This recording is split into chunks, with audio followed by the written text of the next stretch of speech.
"They rode away, I trust in heaven, before these dreadful scenes began," said Mr Haredale, who, between his agitation, his eagerness to mount his horse again, and the dexterity with which the cords were tied, had scarcely yet undone one knot. "A knife, Daisy." "You didn't," said John, looking about as though he had lost his pocket-handkerchief or some such slight article, "either of you gentlemen see a coffin anywheres, did you?" "Willet!" cried Mr Haredale. Solomon dropped the knife, and instantly becoming limp from head to foot, exclaimed, "Good gracious!" "Because," said John, not at all regarding them, "a dead man called a little time ago on his way yonder. I could have told you what name was on the plate if he had brought his coffin with him, and left it behind. If he didn't, it don't signify." His landlord, who had listened to these words with breathless attention, started that moment to his feet, and without a word drew Solomon Daisy to the door, mounted his horse, took him up behind again, and flew rather than galloped towards the pile of ruins, which that day's sun had shone upon, a stately house.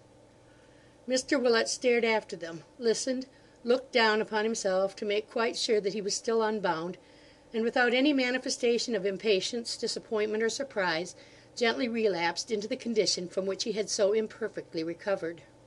Mr Haredale tied his horse to the trunk of a tree, and grasping his companion's arm, stole softly along the footpath, and into what had been the garden of his house. He stopped for an instant to look upon its smoking walls, and at the stars that shone through roof and floor upon the heap of crumbling ashes. Solomon glanced timidly in his face, but his lips were tightly pressed together, a resolute and stern expression sat upon his brow, and not a tear, a look, or gesture indicating grief escaped him. He drew his sword, felt for a moment in his breast as though he carried other arms about him, then grasping Solomon by the wrist again, went with a cautious step all round the house.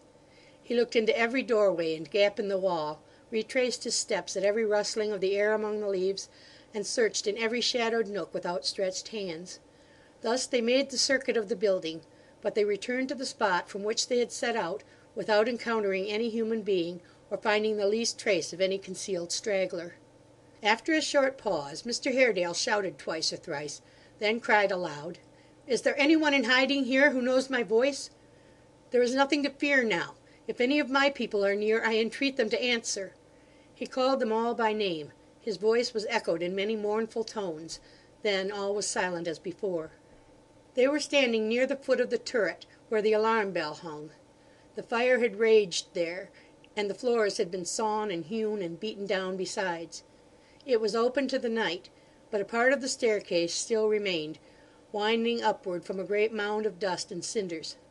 Fragments of the jagged and broken steps offered an insecure and giddy footing here and there, and then were lost again behind protruding angles of the wall, or in the deep shadows cast upon it by other portions of the ruin, for by this time the moon had risen and shone brightly. As they stood here, listening to the echoes as they died away, and hoping in vain to hear a voice they knew, some of the ashes in this turret slipped and rolled down. Startled by the least noise in that melancholy place, Solomon looked up in his companion's face, and saw that he had turned towards the spot, and that he watched and listened keenly. He covered the little man's mouth with his hand, and looked again. Instantly, with kindling eyes, he bade him on his life keep still, and neither speak nor move. Then, holding his breath and stooping down, he stole into the turret with his drawn sword in his hand, and disappeared. Terrified to be left there by himself under such desolate circumstances, and after all he had seen and heard that night, Solomon would have followed, but there had been something in Mr Haredale's manner and his look, the recollection of which held him spellbound. He stood rooted to the spot, and scarcely venturing to breathe, looked up with mingled fear and wonder. Again the ashes slipped and rolled, very, very softly, again and then again, as though they crumbled underneath the tread of a stealthy foot. And now a figure was dimly visible, climbing very softly, and often stopping to look down. Now it pursued its difficult way, and now it was hidden from the view again.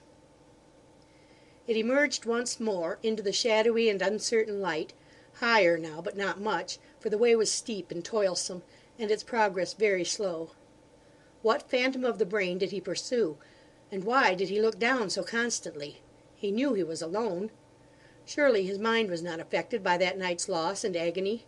He was not about to throw himself headlong from the summit of the tottering wall. Solomon turned sick and clasped his hands. His limbs trembled beneath him, and a cold sweat broke out upon his pallid face. If he complied with Mr Haredale's last injunction now, it was because he had not the power to speak or move. He strained his gaze and fixed it on a patch of moonlight, into which, if he continued to ascend, he must soon emerge. When he appeared there, he would try to call to him. Again the ashes slipped and crumbled. Some stones rolled down and fell with a dull, heavy sound upon the ground below. He kept his eyes upon the piece of moonlight. The figure was coming on, for its shadow was already thrown upon the wall. Now it appeared, and now looked round at him, and now— The horror-stricken clerk uttered a scream that pierced the air and cried, "The ghost! The ghost!" Long before the echo of his cry had died away, another form rushed out into the light, flung itself upon the foremost one, knelt down upon its breast, and clutched its throat with both hands. "Villain!" cried Mr Haredale in a terrible voice, for it was he. "Dead and buried, as all men supposed, through your infernal arts, but reserved by heaven for this. At last I have you. You, whose hands are red with my brother's blood, and that of his faithful servant, shed to conceal your own atrocious guilt. You, Rudge, double murderer and monster, I arrest you in the name of God, who has delivered you into my hands. No, though you had the strength of 20 men," he added, as the murderer writhed and struggled, "you could not escape me or loosen my grasp tonight." End of Chapter 56. Read by Deborah Lynn.